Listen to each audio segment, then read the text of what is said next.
r/ask Reddit. Which subculture annoys you the most? Dunno if this has already been stated, but I hate weed culture. I smoke, and I'm all for legalization and recreational use, but I hate trying to talk with heavy potheads or stoners about anything weed related.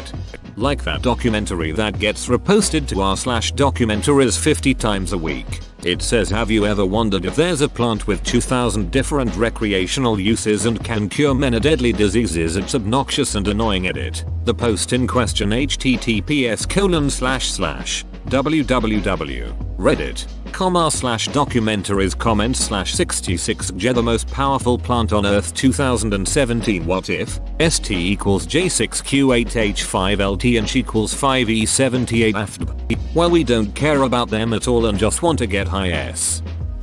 Vape lords. I vape. I do it in the privacy of my own home. I don't brag about my setup nor care about yours. We're both addicted to nicotine. It's not that cool.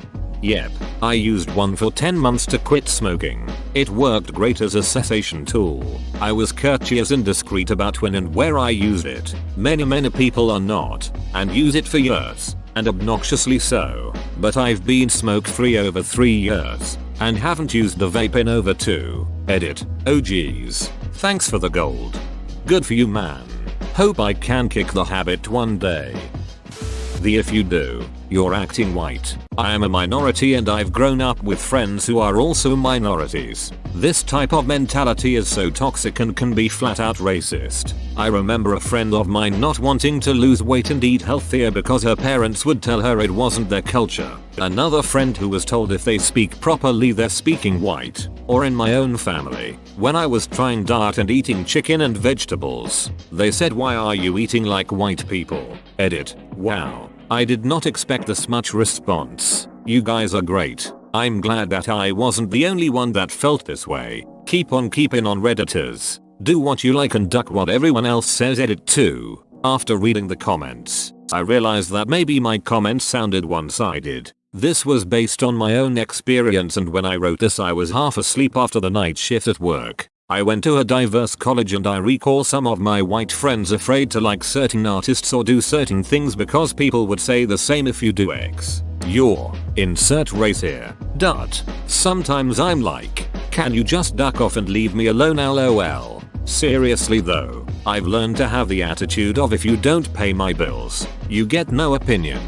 My brother tutors inner city kids and he tells me all the time about kids getting ridiculed for trying to learn and getting good grades. That they're acting white. That shit is toxic and self-destructive. You can't go anywhere if you keep tearing yourself down. Incels. There is some serious untreated mental illness going on in that community. Just about all of them are most likely clinically depressed, and many of them probably have more serious issues. Rather than deal with those issues, they externalize them all and blame women for everything. The funny thing is, it's the one subreddit that all of Reddit collectively hates. Liberal, conservative, Democrat, Republican, gamers, anime fans, potheads, skinheads, doesn't matter. Everyone doesn't like the incels. It's probably one of the few things that Reddit can all agree on, outside the incels themselves. The funny thing is, it's the one subreddit that all of Reddit collectively hates. They even hate themselves. It's one of the saddest communities. I'm not really sure that's the best word I've had the displeasure to stumble across.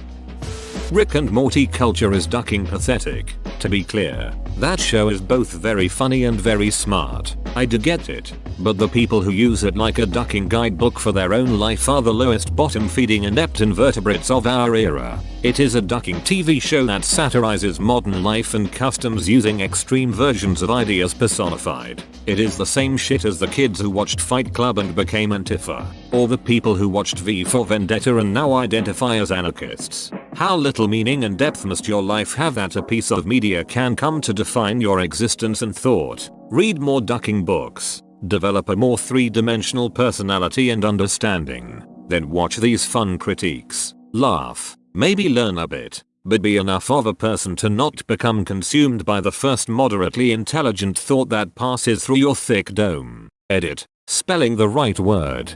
I'm just like Rick. My intelligence makes me depressed. Oh, so edgy and tortured. Ladies love that dude. Fandoms that are obsessed with shipping their favorite characters then overly sexualizing them. Edit. Since many people are asking, shipping, initially derived from the word relationship, is the desire by fans for two or more people, either real life people or fictional characters, to be in a relationship, romantic or otherwise. r/anime on suicide watch. r/hand holding. I'm not sure if it's the most, but there's a special place in my rage heart for anyone who has to describe music genres with 8 different adjectives. No, bro, this is different. This is newcore screecher metal. You're thinking of screecher metalcore. Nope, I live a Crayola 8-pack life and I don't have time for that shit in any capacity. I live a Crayola 8-pack livery, want to have some version of this carved onto my tombstone. Even worse in the EDM scene, where you're divided by your BPM preference. Artists. I love art, but there's a shit ton of pretentiousness I wish wasn't there.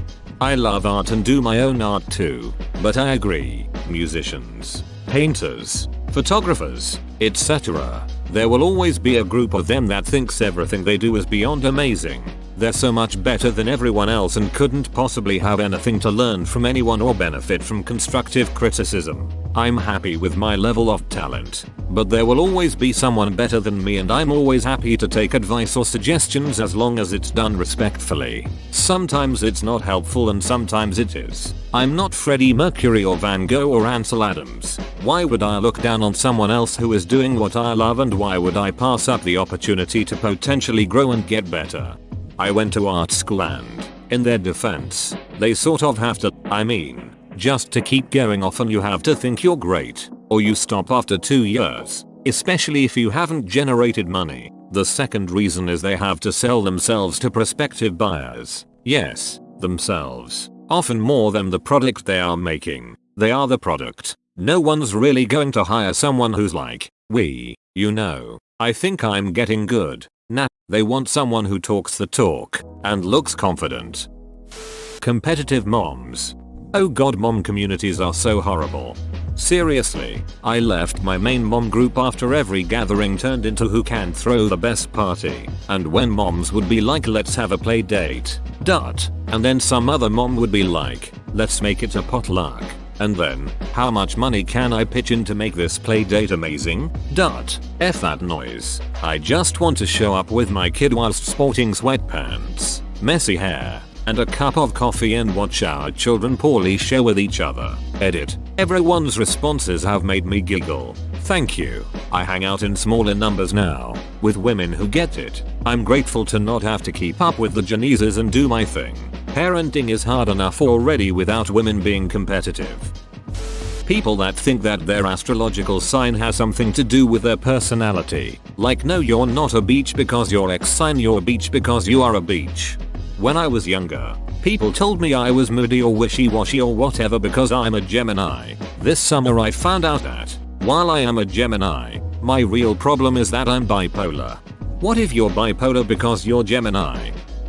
Stans. Worshipping and obsessing over celebrities' internet personalities, making your entire identity based around them, etc. It's honestly pretty disturbing to see how so much of their time and energy is devoted to a single person, who doesn't even know they exist, and likely never will, considering the term originated from the Eminem song, and they openly use it and embrace it. You figure they'd realize how ducking weird it is. I'm sure some of them are just kids who don't know any better, but I know there are older teens and young adults who do this stuff as well. Edit. Apparently the term stan is just used interchangeably with fan in a lot of fan bases. My post isn't about normal fans, or even longtime fans who have all of an artist's music, merch, etc. This is about people who craft their identities and personalities around them, spend every waking moment devoted to them, know every detail about their personal lives, and in some cases, even stalk them in real life. That's what the term was originally supposed to be about. But it's clearly lost some meaning by people not using it properly. If you don't like the negative connotation that it brings, you probably shouldn't be using it to describe yourself unless you're actually a stan. At first I thought you meant inhabitants of some Near Eastern countries. Me too. I thought, what the duck did Kyrgyzstan do to you? Straight edge kids. I'm fine with sobriety, but when they started knocking cigarettes and drinks out of people's hands and beating up the drunkest people they could find, I stopped going to shows. The straight edge kids I grew up around stopped following after they turned 21. They harassed everyone for not being straight edge, and then the minute they were of legal drinking age, they were drinking.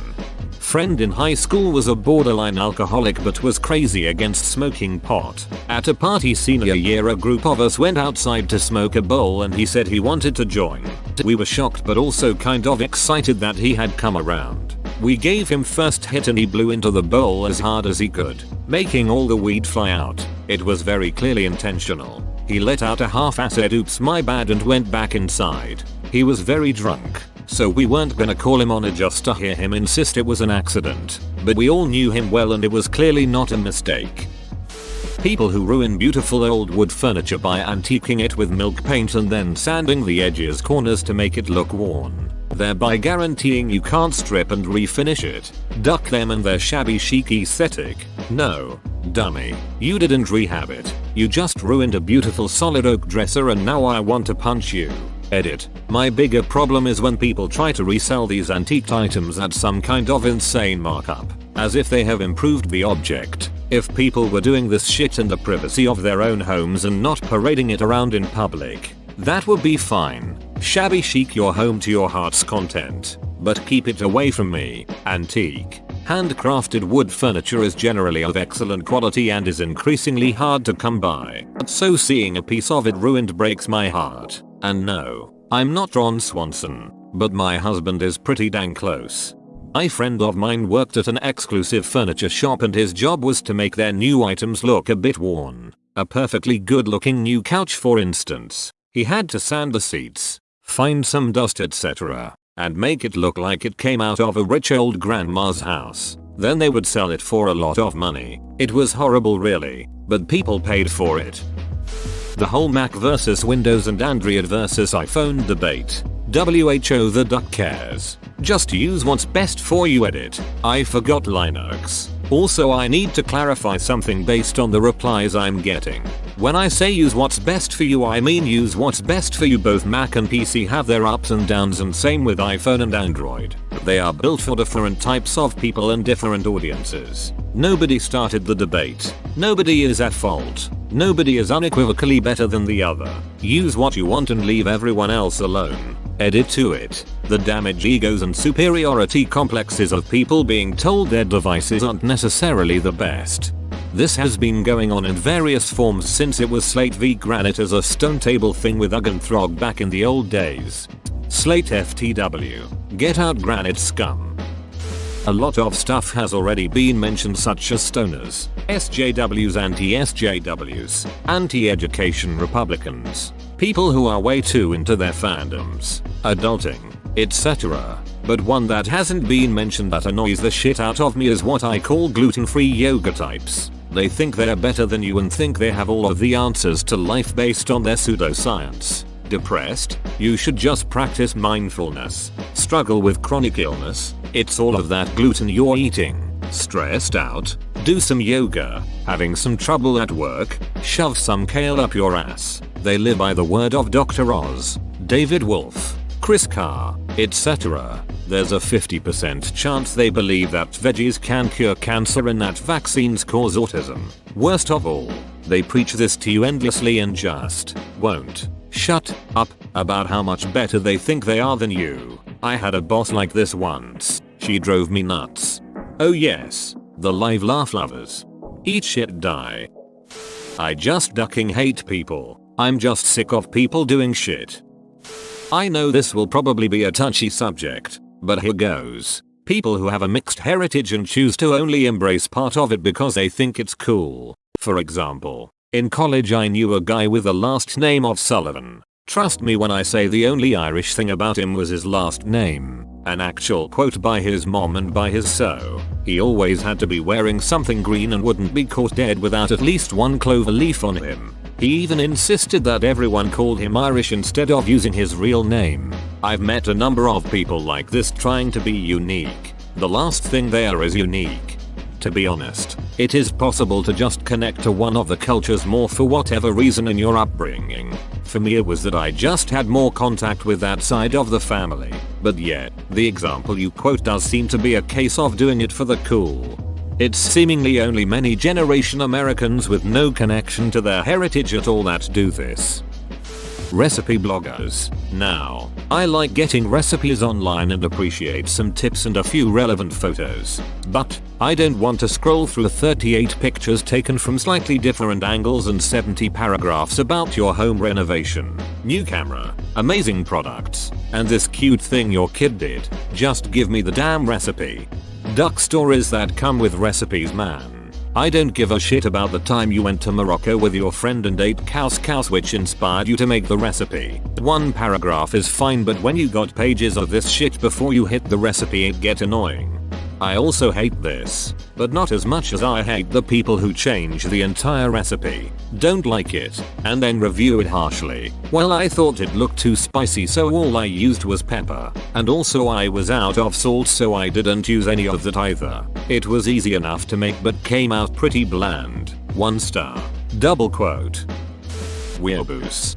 I don't think I want to know, but I am going to ask anyways. WTF is a weeaboo? Someone who thinks Japan is a magic anime land and learns Japanese from anime. Fanboy gamer culture. PC versus console. COD versus Battlefield. Xbox versus PlayStation. Duck all of that. Play what you want to play and let everyone else do the same. Americans, usually white, who, when it's convenient, claim to have Native American ancestry. Typically, this person has no idea if they really have Cherokee blood, and it's almost always Cherokee, or they have some distant relative who might have been native, but often aren't 100% sure if they ever were. For example, I know this white girl who brings up her native heritage whenever she gets injured in nature. She recently was bitten by a poisonous snake and truly believes that her Cherokee blood will ward off the toxins. She said this from a hospital bed while receiving the appropriate antitoxins. Her Facebook friends wrote comments like, "You are becoming the Cherokee snake charming Earth Mother and soon you will be able to attract snakes and control them. Embrace your Cherokee spirit." She wrote back that she was researching natural herbal remedies like a true Cherokee. This is so ducking offensive. Having native ancestry does not give you snake charming superpowers. And you're reducing this entire group of people, one of the most oppressed, marginalized groups in our country's history, to a stereotype so you can IDK, look cool to your friends, feel like you in some way have been oppressed a victim when you haven't, work. My father-in-law always made the claim that he had Cherokee blood, always brought it up talking about his ancestry as a point of pride. He's also overly conservative. He would always try to use it anytime some native group was supported by the left. Most recent I remember is Dakota Access Pipeline, or anyone pointed out that the US committed genocide and natives deserve some compensation or anything like that, saying something like, "I have Cherokee blood and I made it just fine." I always hold my tongue when he says this stuff because I only really see him about a week of the year and it's stressful enough without getting into arguments. But I want to mention the fact that his family wasn't forcibly removed from their land, or forced to grow up in a shitty trailer park on a reservation, or hundreds of other examples of mistreatment suffered by Native Americans. So even if he does have Cherokee blood, his family escaped the mistreatment that this normally would have brought, and this says nothing about the ones who couldn't escape this mistreatment. Then last year he did one of those ancestry DNA tests. Not a single spot on the map in his report was outside of Western Europe. Othakins. Sorry, but you're just an ordinary human like the rest of us. The worst type of Othakin are fiction keen, creepy people coopting an already established character and claiming to be them and speak for them. And of course, they're always nothing like that character. Reduce that character to one aspect of their personality, and freak out if you criticize the character. In my younger teens I tried participating in some fandom stuff for the Warrior Cats books on Tumblr. Cute fanart and stuff was enjoyable and nostalgic, but all the ducking fiction keen just ruined it. You can't have any discussion about the book's ND characters without a fiction keen going apeshit. Sure, that character was very incel and tried to murder 3 youths because he was rejected. But OMG, I'm Ash fucking please do not insult Ash for you woo, it's very hurtful and wrong. Sure, that character repeatedly attempted murder was very hateful, but all these ducking fiction keen insist that he's an innocent and sweet cinnamon roll even if he was eagerly working with the denizens of cat hell in an attempt to slaughter all the living cats. God, I ducking hate fiction keen. I can't remember where I first heard the idea, but it's a lot of fun to imagine it in reverse. Set the scene. Morda. 2 Uruk-hai are chatting about the upcoming battle. Oh sorry Dave, I can't make it to the battle. I'm going round Steve's cave to LARP. You see, his kin type is a 36-year-old accountant from Milton Keynes, and we're going to pretend we've got technological powers. Fitspiration Instagram and Snapchat personalities communities. I have nothing against encouraging fitness, but they create some massively unrealistic expectations about looks and life. Everything about their life looks 100% perfect through the lens of perfectly curated social media content. Not everyone can drink $20 fruit cleanse drinks in their beautiful remodeled kitchen, work out for 4 hours, and keep their house immaculately clean with 7 perfect looking children.